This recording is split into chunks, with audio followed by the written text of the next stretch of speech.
Los instrumentos de análisis. Los instrumentos de análisis buscan los componentes necesarios para hacer un análisis detalladamente del tema a tratar. En este pueden ir los conceptos, los métodos y las técnicas. Los conceptos pueden hacer énfasis en una idea significativamente del proceso y principios. Por ejemplo, los instrumentos de análisis del comportamiento de un docente hacia el estudiante, cómo es el trato del docente hacia el estudiante.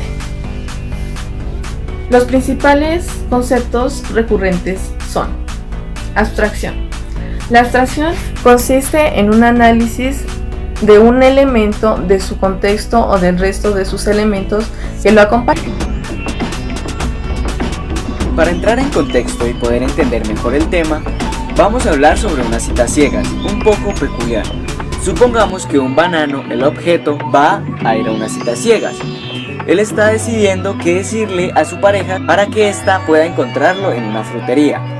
Nuestro amigo el banano decidió incluir información tal como su color, su altura, sus accesorios y en qué parte de la frutería estaría. Estas son las características que le ayudará al proceso trabajar de manera eficiente. Dícese de la cereza, que es su cita, encontrar al banano en la frutería. Por otro lado, se suprime la información que no es necesaria en esta situación, como lo podría ser que es rico en potasio, que se graduó en bananapsicología y que lo encontraron en una playa. ¿Para qué sirve la abstracción? Este método es usado para reducir la complejidad de diseño e implementación de procesos de un software. En ingeniería de sistemas, la abstracción o el principio de abstracción es una máxima básica que apunta a la reducción de duplicación de información en un programa, como lo podrían ser duplicación de código, haciéndolo práctico usando abstracciones provenientes del lenguaje de programación. Esta puede ser tomada como el dicho de no te repitas a ti mismo, el cual se basa en evitar la duplicación de información general y el esfuerzo humano involucrado en el desarrollo del software. Los lenguajes que utilizan este tipo de programación son C++, Java y Object Pascal. Métodos formales.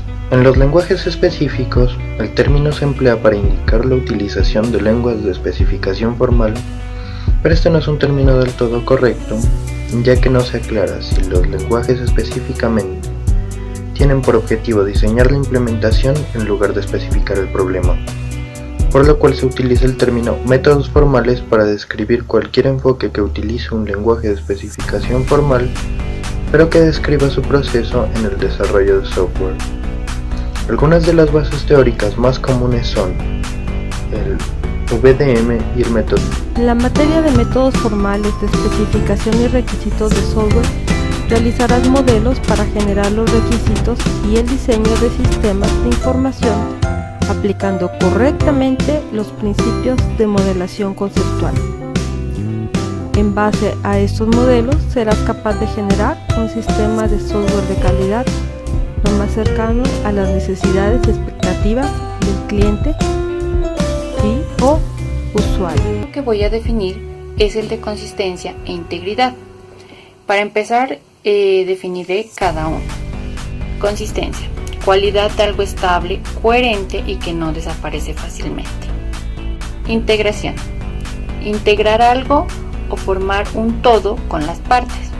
Barcini nos dice que para realizar el proceso de consistencia e integración requerimos de una información o conceptos exactos, claros, precisos, extensos, y también debe ser confiable y de una buena fuente de información.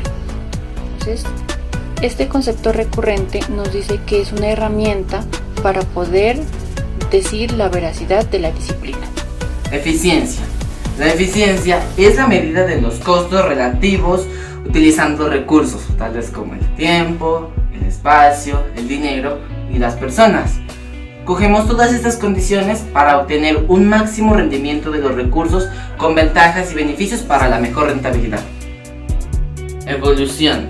La evolución es una implicancia de unos ciertos cambios que le damos a unas situaciones. También debemos dar unas decisiones adecuadas de técnicas y sistemas en cada una de las fases del cambio para que la evolución llegue a ser efectiva y sea próspera. Ordenación en el espacio. Esto quiere decir en qué otro espacio disciplinar se puede encontrar la informática. Dice que se aproxima a la disciplina de la computación, ya que ambas se encuentran en la tecnología de la información. Y también se localizan en lo físico, como puede ser la estación de trabajo y memoria, y la localización organizada como proceso procesador y definición de tipos y las operaciones asociadas y la localización de conceptos.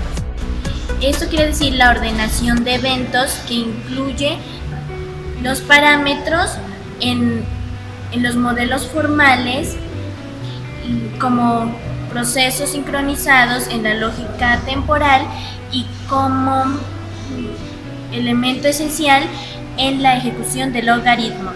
En cuanto a la seguridad, encontramos la defensa del sistema de software y de hardware.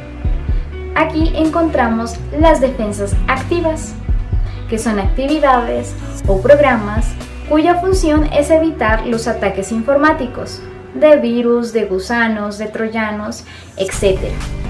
También se recomienda un buen uso de contraseñas adecuadas, la encriptación de datos, el antivirus informático, donde están los cortafuegos, el software anti-spam y el software anti-spyware, y los antivirus.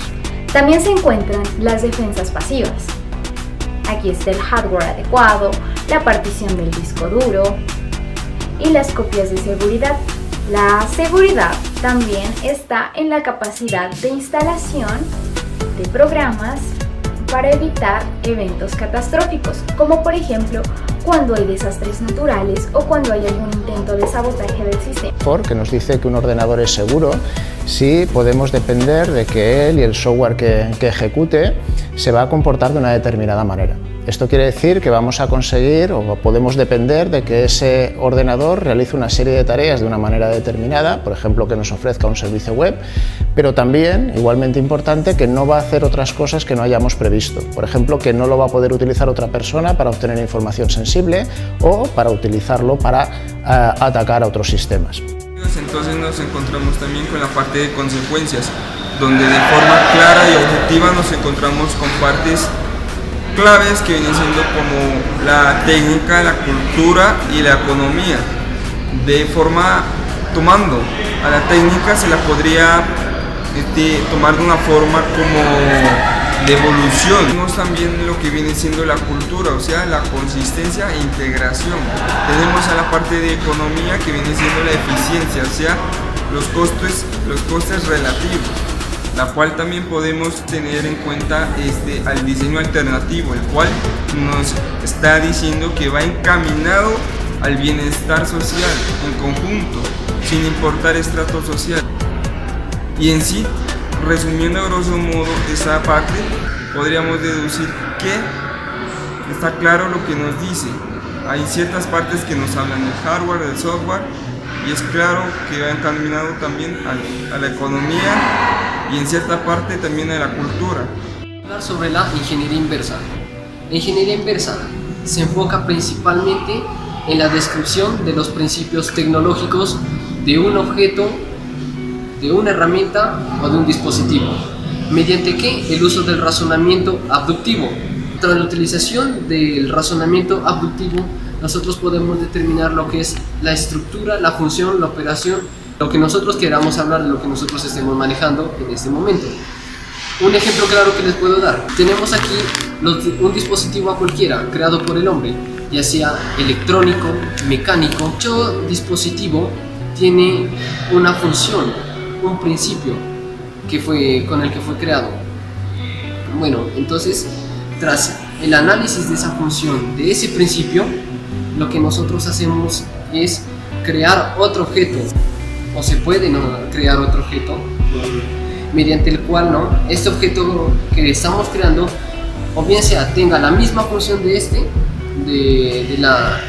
del original, si lo mencionamos así, o que tenga una función similar, pero eso se tiene en cuenta que no puede ser el mismo. ¿Qué es la ingeniería inversa? Básicamente la ingeniería inversa es el proceso de descubrir información o un diseño de un producto mediante el razonamiento abductivo con el fin de crear un producto que tenga las mismas funciones que el original. Acá en el cuadro que vemos, pues podemos ver que tenemos lo que es un código viejo y un diseño viejo. Entonces la ingeniería inversa se basa en analizar ese producto o ese proceso. Luego de que ya se puede ver lo que es ese proceso o ese producto y qué funciones cumple, qué características tiene, analizándolo a fondo, podemos hacer un rediseño, obteniendo un diseño nuevo y un código nuevo para obtener nuestro producto mejorado.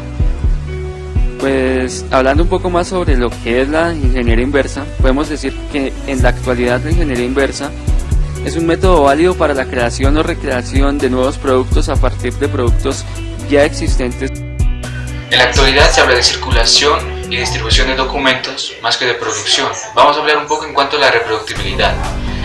En la antigüedad se usaba la imprenta, la rotativa y la multicopista para sacar miles de ejemplares exactos. Luego se usó el facsímil, el microfilm y la fotocopiadora para sacar una copia exacta mediante imágenes, pero estos tenían una limitante, y es que no se podía sacar un audio o un video o una imagen en movimiento, solo se podía sacar un texto o una imagen estáticos.